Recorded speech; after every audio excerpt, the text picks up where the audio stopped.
We're going to review all the framing techniques, tools, and tips to help you frame your basement. These techniques can also help if you're adding an interior, non-load-bearing wall in your home. We'll show you how to frame a typical wall, a wall with a door, and a wall with a window, and how to prepare for sheetrock. We'll also show you all the helpful tools to use to make your project go smoothly. You might think framing is very difficult, but when you break it down, it's really not that complex, especially for a basement. And if you have kids, even they can learn these skills and help out a ton. I'm at my friend's house and he's already put marks on the concrete showing where he wants his walls to go, and has already framed a couple walls with his kids. First, we're going to frame a typical wall. We won't have any special cutouts or features in this wall like a door or a window. It's only made up of 3 parts: the bottom plate, the top plate, and the vertical studs. You can space your studs either 16 inches or 24 inches apart. This spacing is based on being able to attach sheetrock to it later and making sure you have proper support along each edge. Typical wall framing requires 1/2 inch thick sheetrock. It comes 4 feet wide and at least 8 feet long and grows in increments of 2 feet. For walls, sheetrock is typically applied horizontally using a typical 4x8 sheet of sheetrock. Spacing your studs 24 inches apart would provide you with an attachable surface along each side of your sheetrock and 3 supports in the middle. Spacing your studs 16 inches apart would provide you with an attachable surface along each side of your sheetrock and 5 supports in the middle. Since these are non-load-bearing walls which are integral to keeping your house upright, 24-inch spacing is okay by code. Narrowing this down to 16-inch spacing will increase your cost a little because you'll need to purchase more studs, but I personally like it because there are more surfaces to attach things to your walls in the future, like pictures, mirrors, shelving, bathroom items like towel racks, etc. Also, if you have feral children like mine, spacing your vertical members every 16 inches allows for more structure behind your sheetrock, so when they hit your walls on accident, there is less risk of them breaking through the sheetrock. Tape measures typically have red markings at the 16-inch and 24-inch marks to help specifically with laying out your vertical members. I prefer to assemble my walls on the floor, stand them up, and then slide them into place. Since we're attaching the bottom of our wall to a floating concrete slab, meaning our slab is not connected to the foundation of our home, we need a few additional things first. We start out with using longer 2x4s to use as our top plates, and then pressure-treated 2x4s for our bottom plates. The pressure-treated wood is necessary because concrete seeps water, and a non-pressure treated board over time could rot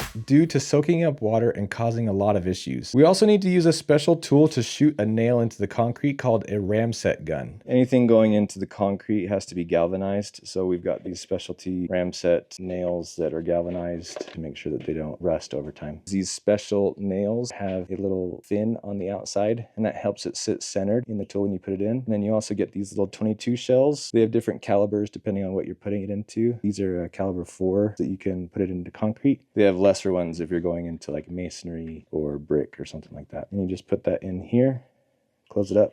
If we were adding an interior wall on an existing floor which wasn't concrete, we could use a typical 2x4 for the bottom plate. The vertical 2x4s which make up a wall are called studs. Even though these are called 2x4s, their real size is actually 1.5 inches thick by 3.5 inches wide. When they're cut from the log, they start out as 2 inches by 4 inches. But once they're put into the kiln and dried out for a couple months, then they shrink because the majority of the moisture is baked out of them. I found it's easier to mark both the bottom and top plates at the same time, so you know they will line up with each other. I'm using my Swanson Speed Square, which has a lip on one end to hold tight against my board, allowing me to mark a clean vertical line. I then put an X next to my vertical line so I know which side my studs are supposed to go on. I like to use a carpenter's pencil, which is just a thicker pencil that doesn't break as easily as a school pencil. Or you can use a Sharpie to make your lines easier to see. To figure out how tall to cut our studs, we take a measurement from the floor to the underside of our floor joists along the length of our wall. For this wall, we measured 92.5, 92.75, and 92.75. Concrete floors are never perfectly flat, which is why our measurements vary a little bit. We're going to use our smallest measurement, 92.5, and subtract 3 inches from it to account for the 1.5 inch top plate and 1.5 inch bottom plate. We will cut all of our vertical studs for this portion of the wall at 89.5 inches. This will allow us to more easily fit our wall into place once it's assembled. If you can, it's nice to have someone else be your cutter who takes all your measurements measurements, makes your cuts, and brings you the boards to lay out on the floor. I'm using my trusty framing nail gun I've had for 13 years. It's a Metabo brand and runs off of an air compressor. It shoots one type of nail and that's it, but it does it really well. When you buy nails, you have to make sure you get the right degree or angle and length of nails, since these nails come collated or attached to each other so they can fit in your nailer. There are 21 or 30 degree nailers. There are pros and cons to using a pneumatic framing nailer versus a cordless nailer. I use a pneumatic because I don't frame every day, and battery powered ones weren't an option for me 13 years ago. With the pneumatic nailers, yes, you have to deal with an air hose. Yes, the compressor is obnoxiously loud.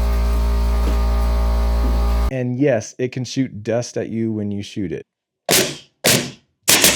Blah, that's dusty. But overall, these nailers are lighter in weight, so if you don't have forearms like Popeye, it might be worth it to go pneumatic for a bigger project. For reference, a Milwaukee battery-powered nailer weighs 9.8 pounds without the battery. At first glance, a pneumatic nailer will also seem cheaper, but keep in mind, if you don't already have one, you need to also buy a hose and at least a 3-gallon pancake air compressor. But if you plan to do more aspects of your basement in the future, which will require a nail gun, like installing baseboard, door and window trims, or closet shelving, then you'll only need to purchase a finished nail gun because you already have a compressor. If you're framing with multiple people, it's really nice to get a splicer so you can run multiple hoses to your air compressor. To attach your studs to the bottom and top plates, we're going to line up the top and bottom of our studs on our marks and shoot at least 2 nails into each stud at both ends. Once all of our studs are attached, then we're going to stand up our wall and slide it into place. Remember, we are now lifting up a wall of studs. Each stud can weigh at least 9 pounds. So depending on the length and height of our wall, it could easily weigh more than 100 pounds. So it might be a good idea to lift with a partner. I like to attach my walls to the concrete first so I can make sure they are on my marks. Once the bottom is attached, then I can plumb my wall and attach the top. Be sure to check with your city building department for their code requirements for how many nails you need to attach your base plate to the concrete. Generally, you need a nail every 24 to 48 inches and one within 8 to 12 inches on each end to adequately secure your wall. If your concrete is very old and crumbly, or it's harder than usual, meaning you can't get your Ramset nail to penetrate enough, or it's polished concrete, a really good option is to use some Tapcon screws to attach your base plate to your concrete slab instead. With the bottom attached, use your level to plumb your wall on the side and the face, and then attach the top of your wall to the underside of your floor joist. It's good to have at least a 2-foot level. I like to use my 6-foot level though, so I don't have to keep bending over to pick it up. A 6-foot level also helps me know if I have an issue with the wall or if I have a bowed stud. But you also want to make sure your studs are plumbed this way. Here you can see we messed up a little bit with the laser, didn't plumb this wall, so we're gonna have to shift this over a little bit. And it won't be a big deal when it's all covered up, but when you lay your sheetrock, all your sheets are gonna go on and off the studs. It's tons more work when you're doing your drywall. Before you shoot a nail at the top, it's also a good idea to check for any water or gas lines to avoid puncturing those, as sometimes they're installed at the bottom of the floor joists, just on top of the lip.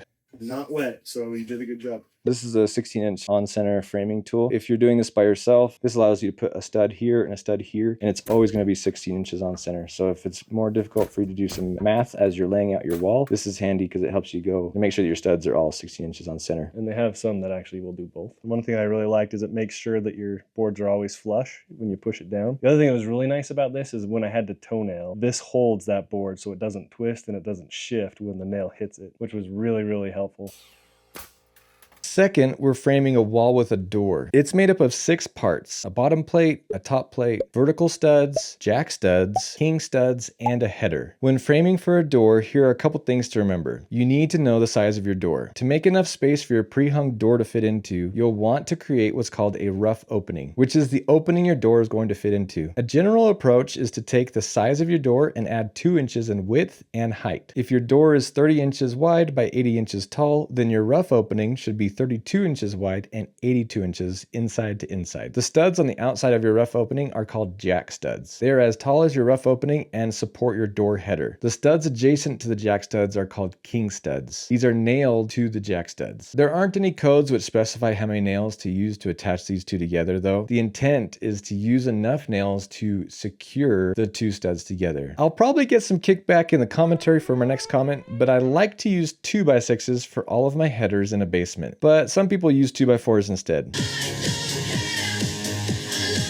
A 2x6 follows the same pattern as the 2x4, with their overall size shrinking down to 1.5 inches thick by 5.5 inches wide. They won't fit the same way in your wall. We have to turn them perpendicular to sit on top of the jack studs. This will add a lot of strength to the door header. Doors take a lot of abuse and can sometimes be really heavy, so I would rather spend a little extra now and build it more sturdy to last longer. Since we're using a 2x6, the king stud is also there to create additional attachment for your header. I use 3 nails on each side of my header for the outside of my king. The rest of your wall is built the same way, following your 16 to 24 inch stud spacing. It's also a good idea to add some studs above your door header to provide some additional sheetrock support. Because of where this wall is, we don't have anything to nail the top to. We're gonna cut some pieces to put between the floor joists here, and that will allow our studded wall to go and attach to it.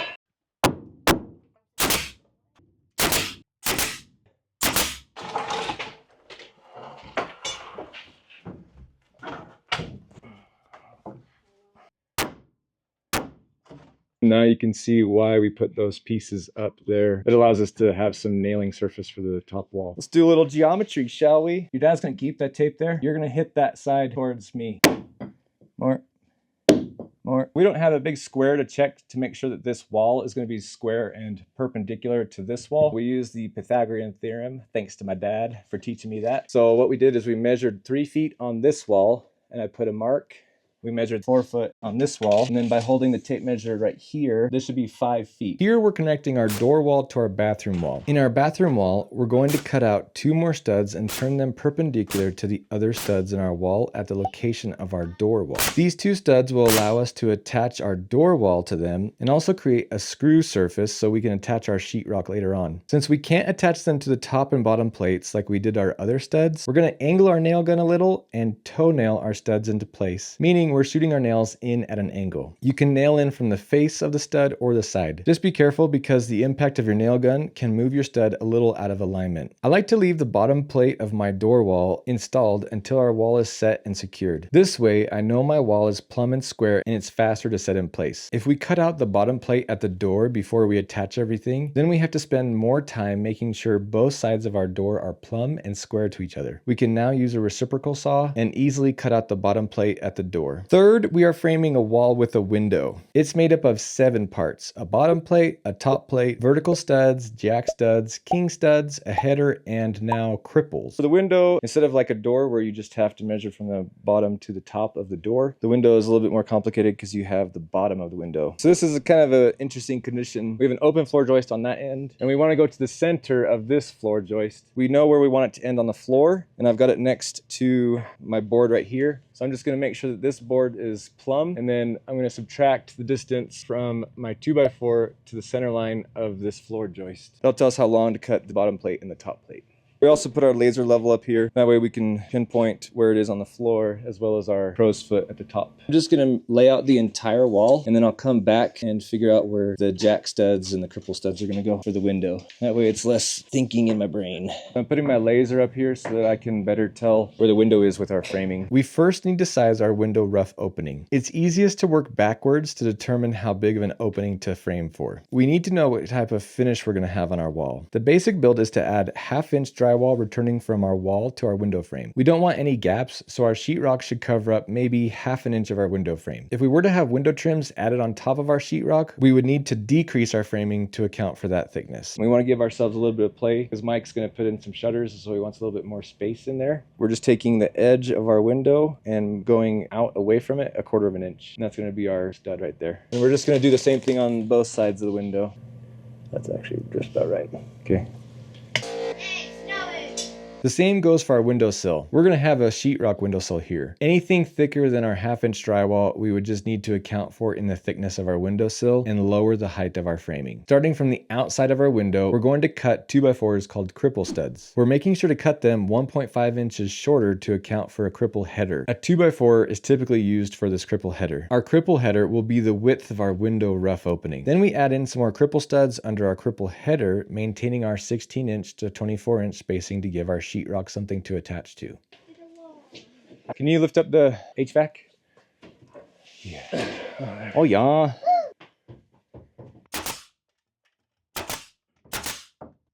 This is called a California corner, where you've got your stud going this way for the wall, and then you have another stud turned at an angle for the receiving end of this wall. This way you put your wall right here, and then you've got some extra material here for your sheetrock to lay on. It's also helpful to put a mark on your top plate right here. Once your sheetrock goes on the ceiling, you know the center line of where your floor joists are. If you don't have finished floors, it's also helpful to put a mark on the floor, center line of your stud, so that you know where to screw into your sheetrock going up the wall.